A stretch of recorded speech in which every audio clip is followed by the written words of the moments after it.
Your hands shake slightly before you speak. Your chest tightens. You nod, smile, and hope no one notices the storm behind your eyes. This is not a weakness, it is a signal. And the Stoics knew exactly how to master it. Marcus Aurelius wrote that the mind becomes its own place. If that is true, confidence is not a performance. It is positioning. By the end of this video, you will learn how to stand firm outwardly, even while nerves whisper inside, using 7 Stoic tricks forged for pressure, judgment, and high-stakes moments. What if confidence is not something you feel, but something you choose to display? Epictetus taught that we control our judgments, not our sensations. Nervousness is a sensation. Your posture, pace, and presence are judgments made visible. The first Stoic trick is this: control the frame of your body before you try to control your thoughts. Lower your shoulders, slow your movements, speak 10% slower than feels natural. The body leads, the mind follows. Ancient commanders understood this. Napoleon Bonaparte was known for measured gestures, even under fire. His soldiers read certainty in his stillness, not his pulse. In daily life, this looks simple. When entering a room, pause for one breath before moving. When answering a question, allow silence to work for you. Silence suggests certainty. Rushing suggests seeking approval. You do not need to eliminate nerves. You need to refuse to let them rush you. The insight beneath this trick is subtle. People do not see your feelings. They see your tempo. Master the tempo, and you appear grounded. A man stands accused before a crowd. His voice is steady. His words are clear. He does not beg. He does not perform. This was Socrates moments before condemnation. Socrates understood that confidence grows when your aim is truth, not acceptance. The second Stoic trick is to replace the goal of approval with the goal of alignment. Before you speak, ask one question. Am I trying to be liked, or am I trying to be accurate? The moment accuracy becomes your aim, your voice stabilizes. Fear feeds on performance. Purpose starves it. In modern terms, this means shifting your inner contract. You are not responsible for reactions, you are responsible for clarity. Abraham Lincoln practiced this relentlessly. He rewrote speeches to sharpen meaning, not charm crowds. History remembers his clarity, not his anxiety. Marcus Aurelius reminded himself to meet each day expecting interference, arrogance, and noise. This mental rehearsal is another layer of confidence. When you expect resistance, surprise disappears. The nervous system relaxes because nothing feels abnormal. Before important moments, quietly rehearse obstacles and your response. You are not hoping for ease, you are prepared for friction. Preparation communicates strength without a single boast. It also trains patience, self-trust, and restraint during pressure. These traits register instantly to observers. Even before speech begins, they feel it, without explanation or effort required. Here is how to apply it. Choose one value you refuse to betray in conversation: honesty, fairness, or restraint. Let that value guide your words. When values lead, nerves lose authority. There is an emotional truth here. Much of what we call nervousness is divided intention. Part of you wants the truth. Part of you wants safety. Stoicism resolves this split by choosing principle over comfort. Your action step for today is precise. In your next interaction, slow your body and aim for accuracy, not approval. Observe what changes. You are not becoming fearless. You are becoming directed, and direction creates presence. Imagine carrying a cup filled to the rim. Every step threatens a spill. That is how the mind behaves when it labels nerves as danger. The third Stoic trick begins with a metaphor. Treat nervous energy as weight, not fire. Weight can be balanced. Epictetus advised students to distinguish impressions from judgments. The impression says, "I am nervous." The judgment says, "This is bad." Remove the judgment, and the energy becomes usable. Redirect it downward. Plant your feet. Exhale longer than you inhale. Let gravity do its quiet work. Presence increases when the body feels anchored. In practice, channel the surge into intention. Before speaking, decide one outcome you will protect: clarity, brevity, or respect. Then let the energy serve that outcome. Athletes do this instinctively. They do not erase adrenaline, they aim it. When your aim is chosen, observers read resolve instead of panic. This reframing turns agitation into fuel without theatrics. Here is the emotional insight beneath it. People fear exposure more than failure. By accepting the sensation openly, even privately, you remove its leverage. You stop arguing with reality. Marcus Aurelius wrote that the obstacle becomes the way. Nervousness is the obstacle. Use it to sharpen focus, not to shrink posture. Apply it today with a small ritual. Touch a solid surface. Name the outcome you protect. Begin. No rush, no apology. Most people overestimate how much others notice them. That is not philosophy, it is psychology. Studies on the spotlight effect show we assume scrutiny that rarely exists. The fourth Stoic trick is strategic humility. Act as if you are less visible than you think. Seneca warned that anxiety grows when we imagine a tribunal in every room. Remove the imaginary judges. Replace them with a single task. Speak to complete the task, not to impress the room. When attention narrows, confidence appears. Use a simple technique borrowed from Socrates. Ask one clarifying question before making a statement. Questions reverse pressure. They shift you from performer to guide. They buy time without signaling doubt. They also demonstrate curiosity, which audiences trust. In everyday settings, this looks like asking, "What outcome matters most here?" Or, "What do you need clarified?" Notice how your shoulders drop. The room adjusts to you. You are no longer reacting, you are directing flow. There is a conflict worth naming. Many believe confidence means dominance. Stoicism rejects that. Confidence is composure under uncertainty. Lincoln practiced this during debates by conceding minor points to protect the central argument. Concession is not weakness, it is control. Your emotional work here is to release the fantasy of total approval. When approval is optional, your voice steadies. When steadiness arrives, people listen longer. They sense reliability. Action step. In your next conversation, ask one question first, then make one clear statement. Stop. Let silence seal it. You are learning a quiet art, not bravado, not performance. Direction, balance, and restraint. This is how confidence looks when it is built from inside discipline, not borrowed courage. Remember this as you move forward. Confidence compounds through repeated alignment. Each time you choose posture over panic, aim over applause, and questions over display, the habit strengthens. You will still feel nerves. That is human. What changes is authority. It grows quietly. Others notice it before you do. Keep practicing in low-stakes moments. Walk slower. Listen fully. Speak once. Leave space. Over time, the room will follow your lead without resistance. Trust the process, honor principles, and return daily. Consistency forges presence when emotions fluctuate and pressure rises unexpectedly around you. Testing resolve again consistently. You step into a room and feel your pulse rise. Before words form, your mind whispers predictions. This is the moment most people lose authority.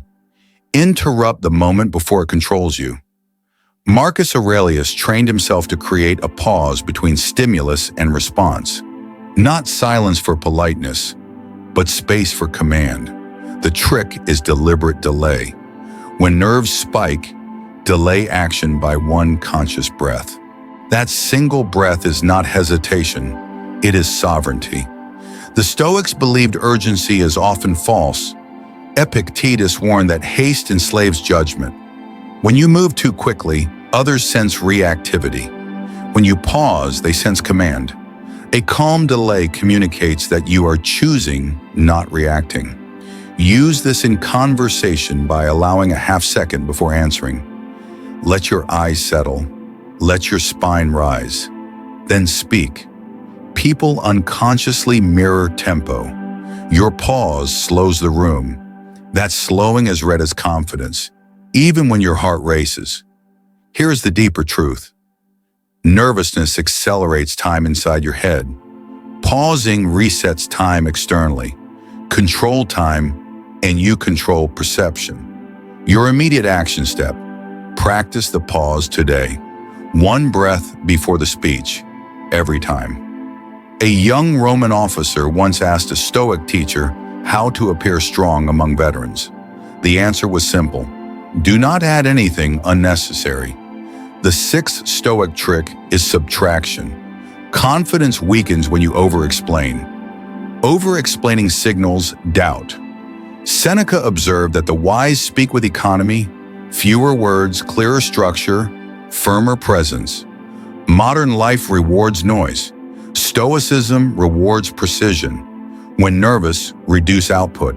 Shorter sentences, one idea at a time. End sooner than expected. This restraint signals internal order. Apply this by deciding your final sentence before you begin. Speak toward that ending. When you reach it, stop. Do not fill space. Silence after clarity feels uncomfortable to the insecure. It feels powerful to the composed. There is a psychological layer here. When you stop speaking, others process. Processing creates weight. Weight creates authority. Napoleon Bonaparte often ended briefings abruptly, not dramatically. The effect was certainty, not spectacle. Emotional insight. Many fear silence because it feels like abandonment. Stoicism reframes silence as completion. When you finish cleanly, you respect your own words. Others follow that respect. Your action step is exact. In your next explanation, cut it in half. Say only what advances understanding, then stop. Seek not to be admired, but to be understood. This lesson echoes through Stoic writings and through Abraham Lincoln's letters. The seventh Stoic trick is alignment between inner state and outer message. Confidence fractures when your inner dialogue contradicts your spoken words. The remedy is coherence. Say only what you can stand behind. When belief and speech align, your voice steadies automatically. Before important moments, write one sentence you believe deeply about the topic. That sentence becomes your anchor. Return to it mentally while speaking. Anchors stabilize ships in storms. They also stabilize voices under scrutiny. This is not about certainty of outcome. It is about certainty of intention. Marcus Aurelius reminded himself to act with justice regardless of applause. Intention outlasts nerves. Real-life example. In meetings, state your position plainly, then support it with one reason. Not many. One. This signals clarity. Clarity signals control. Now, a reflective moment. Much nervousness comes from self-betrayal, the fear of saying what you do not fully mean. When you commit to coherence, fear loses its argument. You may still feel tension, but it no longer owns your direction. Your final action step for this part: write one belief related to your current challenge. Speak from it once today. You are not learning tricks to deceive. You are learning alignment. Alignment creates steadiness. Steadiness creates trust. Trust creates confidence that does not need permission. Remember, pause to command time. Subtract to increase weight. Align belief with speech. These are not performances. They are disciplines. Practice them quietly. Over time, the world responds differently. Not because you changed mass, but because you stopped fighting yourself and began leading from inner order, even when nerves still speak softly inside. You feel the eyes on you before you hear the words. A meeting, a date, a difficult conversation. The confidence you want will not arrive as a feeling. It will arrive as behavior practice before pressure appears. The next Stoic move is about preparation without obsession. Marcus Aurelius warned against rehearsing imaginary disasters endlessly. The trick is selective rehearsal. Choose one scenario. Rehearse one response, then stop. Confidence erodes when the mind spins through 10 futures. Strength grows when you commit to one. Decide how you will enter the room. where you will place your hands, and how you will open your mouth. Opening lines matter because they set rhythm. Rhythm becomes expectation. Use a sensory detail to anchor this. Feel your feet inside your shoes. Notice temperature. Hear your breath. These details pull attention outward. Anxiety feeds on abstraction. Sensation grounds you in reality. Grounded people appear assured because they are present. Here is the deeper Stoic insight. Epictetus taught that anticipation multiplies pain. When you prepare briefly and then return to the present, you cut the multiplication. Others read this as composure. Action step. Before an important moment today, rehearse one opening sentence, then release the rest. Trust discipline over control. Two men face criticism. One argues every point. The other listens, nods, and responds once. The room sides with the second man, not because he is right, but because he is measured. This is the Stoic principle of selective response. You do not need to answer everything. You choose what deserves your energy. Seneca wrote that restraint preserves dignity. Responding to everything signals insecurity. Apply this by letting minor comments pass. Address only what threatens values or clarity. When you respond, do it briefly. This creates contrast. Contrast creates authority. In everyday life, this means not correcting every misunderstanding. Choose one. State it clearly. Move on. People trust those who are not reactive. Emotional insight. Many confuse silence with defeat. Stoicism reframes silence as filtration. You are filtering noise from signals. That filtration is felt by others as stability. Action step. In your next discussion, ignore one minor provocation intentionally. Notice the effect. Do you want to feel confident or to be effective? Stoicism chooses effectiveness. Effectiveness often feels quiet. Marcus Aurelius reminded himself to do what is right without making a show of it. When your aim is impact, not display, nerves lose relevance. Use a practical technique here. Lower your vocal pitch slightly at the end of sentences. Ending low signals completion. Ending high signals seeking permission. This is not acting, it is clarity in delivery. Real-life example. In presentations, conclude points with downward cadence. Then pause. Let the idea land. The pause does the work. Another emotional layer surfaces here. Many fear being misunderstood. Stoicism accepts misunderstanding as unavoidable. You speak clearly anyway. Acceptance reduces tension. Reduced tension shows confidence. Action step. Practice downward cadence once today. End a sentence. Pause. Observe reactions. Confidence is like a well-built bridge. It does not announce strength. It simply holds weight. Bridges are built before traffic arrives. Your habits are the beams. Daily discipline, sleep, movement, reading creates baseline stability. This is the unseen Stoic advantage. Marcus Aurelius disciplined mornings because mornings shape minds. When your baseline is stable, nerves have less leverage. You appear centered because you are supported by routine. Apply this simply. Tomorrow morning, do one small act of order before checking your phone. Make the bed. Stretch. Read one paragraph. Order outside reinforces order inside. We close this part with reflection. Confidence is not an emotion to chase. It is a byproduct of alignment, restraint, preparation, and selective response. You are not becoming louder, you are becoming clearer. Carry this forward. Prepare briefly, respond selectively, aim for effectiveness.